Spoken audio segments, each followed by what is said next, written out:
being a bit vulgar, but if I were to ask a group of males, how do you measure a man, most of them would whoop out their penises and get a ruler out like this was some kind of contest. But look, God created that thing as a tool, but you use it as a weapon, because in order to try to gain pleasure, you assault women by trying to conquer them. But look, if you want to measure something, I suggest you measure the width of your shoulders and see if they're broad enough to put your wife on them in order to support her. Because riddle me this, what's the difference between a guy like you and a park bench? A park bench can support a family of 5. Now, you might not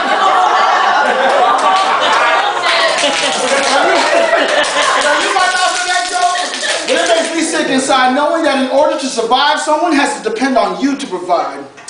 If I were to ask a group of males, how do you measure a man, others would pull a bankroll out of their pocket.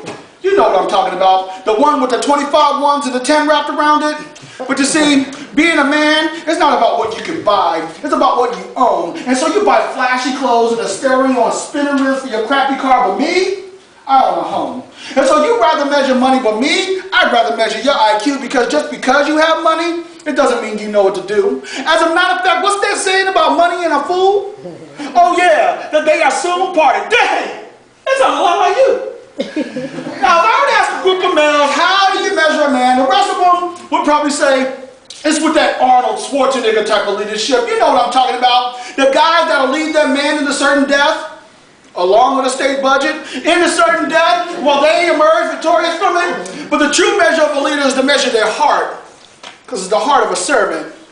Because Jesus, he served his disciples by washing their feet, and he sacrificed himself, not his troops, in order to make us feel complete. Now, how different is that from a worldly man who's taught to compete, to crush their enemies and to celebrate their defeat? But God said to have mercy and to love your enemies. Now that's a feat. So if I were to ask a group of males, how do you measure a man? Go ahead and bust out your rulers, but please don't be pissed when I whip out my Bible and I say measure my manhood with this. Thank you.